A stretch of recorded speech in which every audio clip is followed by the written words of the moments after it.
Good morning dear student, I am Vikas. Dear student, आज मैं हिंदी व्याकरण, जी हाँ, हिंदी व्याकरण के बेसिक जानकारी को लेकर मैं उपस्थित हुआ हूँ। हिंदी व्याकरण में भाषा क्या होता है, लिपि क्या होता है, बोली और व्याकरण, मातृभाषा, मानक भाषा, राजभाषा, बोली क्या होती है, ये सारी चीज़ों को लेकर के आज मैं उपस्थित हुआ हूँ। जी हाँ, ये सारी चीज़ें बेसिक नॉलेज हैं हिंदी व्याकरण की। अगर कोई भी भाषा आप पढ़ रहे हैं तो उसके बारे में आपको ये सारी चीज़ें, बेसिक जानकारियाँ आपको होनी ही चाहिए। उसकी स्क्रिप्ट क्या है, लिपि क्या है, भाषा क्या है। तो हिंदी भाषा की अगर बात करें तो हिंदी में भाषा, लिपि, बोली और व्याकरण, मातृभाषा, मानक भाषा, राजभाषा आदि हम विषयों पर आज हम चर्चा करने वाले हैं। तो चलिए बिना देर किए हुए स्टार्ट करते हैं। जी हाँ, आप देख सकते हैं अपने स्क्रीन पर भाषा अगर क्या है, अगर पहला क्वेश्चन बात करें कि भाषा क्या है, तो भाषा शब्द की उत्पत्ति संस्कृत की भाष धातु से हुई। जी हाँ, भाष धातु से हुई। एक संस्कृत का शब्द है भाषा। जैसा कि जानते हैं आप, संस्कृत सभी भाषाओं की जननी कहा जाता है इसे, जिसका अर्थ होता है बोलना। भाष का मतलब होता है बोलना। अतः मनुष्य अपने मन के भाव का आदान प्रदान करने के लिए जिन ध्वनियों का प्रयोग करता है वही भाषा है। अगर हम इसे सीमित शब्दों में एक परिभाषा के रूप में अगर कहें तो हम कह सकते हैं भाषा एक ऐसा सशक्त माध्यम है जिसके द्वारा मनुष्य अपने मन में उठ रहे विचारों को बोलकर व लिखकर प्रकट करता है तथा दूसरों के विचारों को पढ़कर तथा सुनकर समझता है। जी हाँ, जैसे हमें किसी के को अपनी बात समझाना है तो हमें जाहिर सी बात है भाषा की आवश्यकता पड़ेगी। हमें अपनी बात को पहुंचाने के लिए, एक दूसरे के तक ट्रांसफ़र करने के लिए अपने मनोभावों को हमें भाषा की आवश्यकता पड़ती है। और भाषा आप जैसे कि जानते हैं दो रूप में होता है। एक सांकेतिक भाषा होता है और एक होता है लिखित भाषा। सांकेतिक रूप में वो होता है, सांकेतिक भाषा ऐसी भाषा है जिससे हम कोई बात संकेत के द्वारा अगर हम स्पष्ट करें, अपनी बातों को पहुंचाए संकेत के द्वारा, तो उसे सांकेतिक भाषा कहेंगे। लेकिन इसका इतना विस्तृत क्षेत्र नहीं है, हर बात को हम इशारा से या संकेत से स्पष्ट नहीं कर सकते हैं। इसलिए इसका क्षेत्र जो है लिमिटेड है, सीमित है। और जबकि लिखित भाषा ऐसी भाषा होती है जब हम लिख करके अपने मनोभावों को एक दूसरे तक पहुंचाते हैं, उसे हम लिखित भाषा कहते हैं। लिखित भाषा में अपने मनोभावों को अच्छे से स्पष्ट कर सकते हैं और अगला व्यक्ति भी जो है बहुत अच्छे से हमारी बात को समझ सकता है। तो ये होगा लिखित भाषा। भाषा के प्रकार, भाषा दो प्रकार के होते होंगे है, एक लिखित भाषा और एक होता है सांकेतिक भाषा। और भाषा का अगर बात करें, भाषा किसे कहते हैं, तो भाषा एक ऐसा सशक्त माध्यम है। आप देख सकते हैं अपनी स्क्रीन पर बॉक्स के अंदर इसकी डेफिनेशन दी गई है। भाषा एक ऐसा सशक्त माध्यम है जिसके द्वारा मनुष्य अपने मन में उठ रहे विचारों को बोलकर या लिखकर प्रकट करता है तथा दूसरे के विचारों को पढ़कर तथा सुनकर समझता है। अगर हम इस दुनिया में भाषा नहीं हुई होती तो हमें लग रहा है कि एक दूसरे की बात को, एक दूसरे के मन की बात को हम समझ ही नहीं पाते। तो ये होता है भाषा। भाषा के और आगे हम बात करें तो विश्व के अलग अलग भागों में अलग अलग भाषाएं बोली जाती हैं। भारत में बोली जाने वाली जो भाषाएं हैं, मुख्य रूप से संविधान में तो 22 भाषाओं को दर्जा प्राप्त है। इसके अलावा भी तमाम सी भाषाएं हैं। भारत में प्रमुख रूप से आर्य तथा द्रविड़ भाषा परिवार की भाषाएं बोली जाती हैं। इसके साथ साथ विभिन्न राज्यों में हिंदी, बांग्ला, पंजाबी, तेलुगु, तमिल, मलयालम, गुजराती, मराठी आदि भाषाएं बोली जाती हैं। तो जी डियर स्टूडेंट्स, ये तो थी भाषा की बात। अगर हम बात करें बोली की, तो बोली अगर क्या है, आप लोग सोच रहे होंगे बोली बोली क्या है। तो बोली भाषा की क्षेत्रीय रूप को बोली कहते हैं। जी हाँ, भाषा की क्षेत्रीय रूप को बोली कहते हैं। बोली का जो इस विस्तार होता है, रूप होता है, वो भाषा से छोटी होती है। बोली एक क्षेत्रीय रूप होती है। मतलब जैसे भाषा में तो साहित्य की रचना होती है, इसका आकार बड़ा होता है, इसका क्षेत्र बड़ा होता है, एक बहुत बड़ी पॉपुलेशन यानी जनसंख्या इसे इस्तेमाल करते हैं। लेकिन बोली जो है क्षेत्र विशेष में होती है, उसका दायरा कम होता है, इसमें साहित्य रचना नहीं होती है। तो ये है भाषा और बोली में अंतर। ये आप लोगों को से पूछा जा सकता है कि भाषा और बोली में अंतर क्या है। तो ये भाषा और बोली में अंतर है। हमें उम्मीद आप लोगों को समझ में आया होगा। अब आगे हम बात कर रहे हैं डियर स्टूडेंट, भाषा आपने समझ लिया, बोली समझे। अब बात करते हैं हम राजभाषा की। राजभाषा क्या है? राजभाषा जानते हैं कि हिंदी हमारी राजभाषा है। आप देख सकते हैं हिंदी हमारी राजभाषा है। प्रतिवर्ष हमारे देश में 14 सितंबर को यह हिंदी दिवस के रूप में मनाया जाता है। भारत में 18 करोड़ से भी अधिक लोग हिंदी भाषा का प्रयोग करते हैं। जी हाँ, हिंदी विश्व की एकमात्र वैज्ञानिक भाषा है जो बोलने और लिखने में समान है। ये भी एक इम्पोर्टेंट चीज़ है कि विश्व की एकमात्र वैज्ञानिक भाषा है हिंदी, जिसे जैसा बोलते हैं वैसा लिखते हैं, जैसा हम बोलते हैं वैसा लिखते हैं। और भाषाओं की अगर हम बात करें, इंग्लिश की ही बात कर लेते हैं, तो लिखा कुछ और जाता है, पढ़ा कुछ और जाता है। PUT पुट पढ़ते हैं, लेकिन BUT बट पढ़ते हैं। तो आप खुद ही समझ सकते हैं, कहीं पर के साइलेंट होता है, सी का कहीं पर का के रूप में प्रयोग होता है, सी का कहीं का सा के रूप में प्रयोग होता है। तो इस तरह से आप कंफ्यूज हो सकते हैं अदर भाषाओं में, अन्य भाषाओं में, लेकिन हिंदी एक ऐसी भाषा है जो वैज्ञानिक भाषा है। जैसा लिखा जाता है वैसा पढ़ा जाता है, वैज्ञानिक तथ्य पर आधारित है। तो यह है हमारी हिंदी की विशेषता।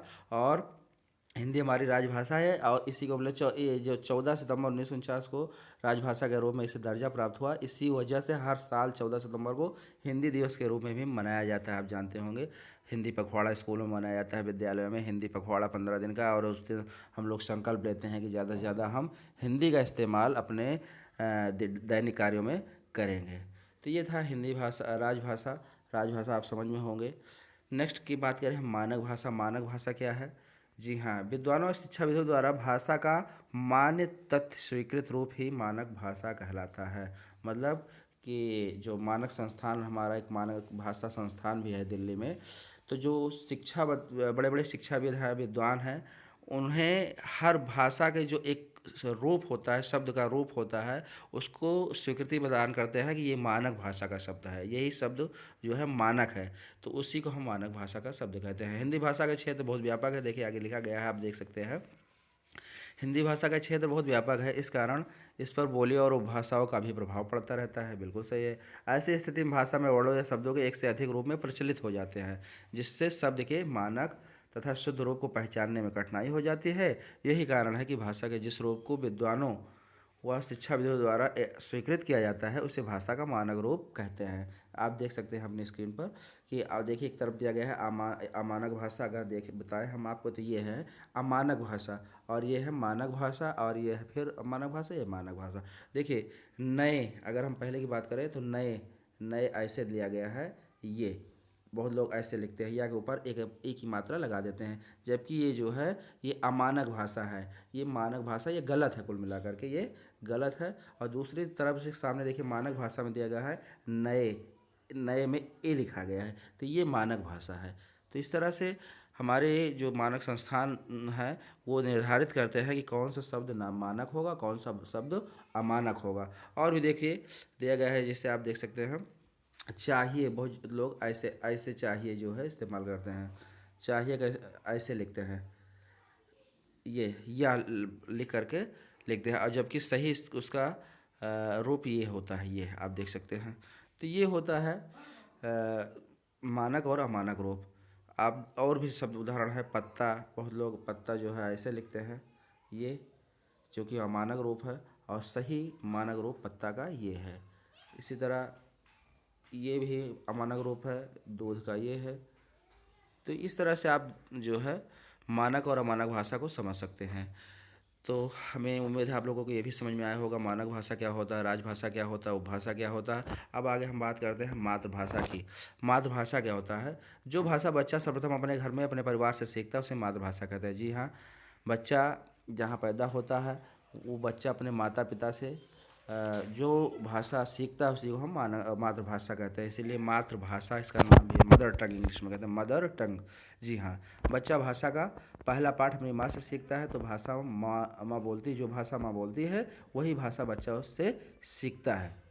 जैसे यदि माँ पंजाबी बोलती है तो बच्चा पंजाबी बोलेगा, बिल्कुल सही है, पंजाबी सीखेगा, पंजाबी ही उसकी मातृभाषा होगी। इसी प्रकार अलग अलग प्रांतों में रहने वालों की मातृभाषा भी अलग अलग हो सकती है। जी हाँ, अगर आपके घर में इंग्लिश भाषी लोग रहते हैं, ऐसा बच्चा घर में ऐसे परिवार में पैदा होता है यहाँ के लोग केवल इंग्लिश ही इंग्लिश बोलते हैं, तो वो बच्चा जाहिर सी बात है इंग्लिश सीखेगा, अंग्रेजी सीखेगा।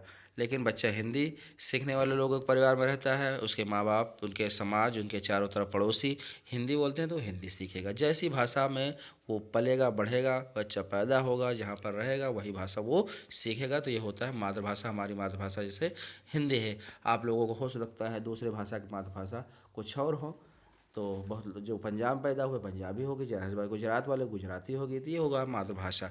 अगर हम साहित्य की बात करते हैं तो साहित्य किसी भी भाषा में लिखित ज्ञान का जो संचित भंडार होता है उसे साहित्य कहलाता है।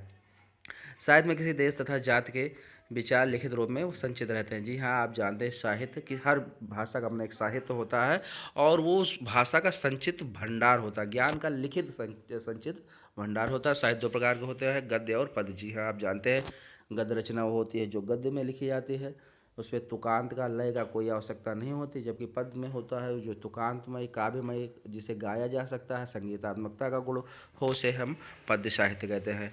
तो साहित्य दो प्रकार के होते हैं, एक गद्य और एक पद्य। अपने विचार कहानी निबंध नाटक के रूप में जब प्रकट करते हैं तो उसे हम गद्य साहित्य कहते हैं, जबकि पद्य साहित्य में हम अपनी बात कविता के रूप में प्रकट करते हैं। तो ये था साहित्य और मातृभाषा की बात। और हम आगे बात करते हैं व्याकरण। जी हाँ, व्याकरण क्या होता है? व्याकरण आप सभी लोग जानते हैं कि व्याकरण जो है किसी भाषा का व्याकरण उस भाषा को शुद्ध रूप प्रदान करती है। जी हाँ, अगर किसी भाषा के हम भाषा को लिखना सीखना जानते हैं, जानना चाहते हैं कि वो कैसे लिखा जाएगा, उसका वास्तविक स्वरूप का है, शुद्ध स्वरूप क्या है, तो वो चीज़ हमें उसका व्याकरण का अध्ययन करना पड़ेगा। तो हम कह सकते हैं व्याकरण वह शास्त्र है जो हमें भाषा के सही रूप का ज्ञान कराता है। तो अगर हम बात करें व्याकरण के अंग की, तो व्याकरण के 3 अंग माने गए हैं। पहला है, देख सकते हैं आप अपनी स्क्रीन पर, पहला है वर्ण विचार, दूसरा है शब्द विचार और तीसरा है वाक्य विचार। तो वर्ण विचार में इसके अंतर्गत हम वर्णमाला, वर्णों का उच्चारण, वर्णों को लिखने की विधि, ये सारी चीज़ें वर्ण के बारे में वर्ण विचार में जानते हैं। दूसरा जो अंग होता है व्याकरण का वो होता है शब्द विचार। इसके अंतर्गत शब्दों की उत्पत्ति, शब्दों की रचना, शब्द निर्माण की प्रक्रिया आदि आते हैं। तीसरा जो अंग होता है व्याकरण का वो वाक्य विचार होता है। इसके अंतर्गत वाक्य रचना, उसके भेद, वाक्य प्रकार, वाक्य रचना, विराम चिन्ह आदि के बारे में हम वाक्य विचार के अंतर्गत पढ़ते हैं। तो ये था हमारा हिंदी व्याकरण का बेसिक चीज़ें। हमें उम्मीद है आप लोगों को समझ में आया होगा कि बेसिक चीज़ें क्या है, और आप लोगों को यही होमवर्क है। होमवर्क ये है कि भाषा किसे कहते हैं, बोली किसे कहते हैं, साहित्य किसे कहते हैं, मातृभाषा किसे कहते हैं, सबको 2-2 लाइन में परिभाषा के रूप में आप अपनी कॉपी पर लिखें और उसको याद करें। यही आज का होमवर्क होगा। और नेक्स्ट वीडियो में जब हम आएंगे तो नेक्स्ट वीडियो में जो व्याकरण का पहला अंग है वर्ण विचार, उस पर हम वर्ण विचार को लेकर के आएंगे। वर्ण विचार में वर्णों की उत्पत्ति, वर्ण, उसके बोली कहाँ कहाँ से उसका निष्पादन होता है, स्वर क्या है, व्यंजन क्या है, वर्ण क्या है, वर्णमाला क्या है, आदि आदि के बारे में हमारा ये व्याकरण का पाठ स्टार्ट होगा। तो हमें लगता है कि आप लोगों को समझ में आया होगा। अगर किसी को कोई प्रॉब्लम होती है तो हमारे कमेंट बॉक्स में जा करके अपने कमेंट को टाइप करें और उसका हम निराकरण ज़रूर करेंगे। और जिन लोगों ने अभी हमारे यूट्यूब चैनल को सब्सक्राइब नहीं किया वो please subscribe and press the bell icon, and video को शेयर भी कीजिए जिससे कि वे लोग भी पहुँचे जो लोगों को अभी हमारे ग्रुप से जुड़े नहीं हुए हैं। तो चलिए, धन्यवाद। मिलते हैं नेक्स्ट वीडियो में।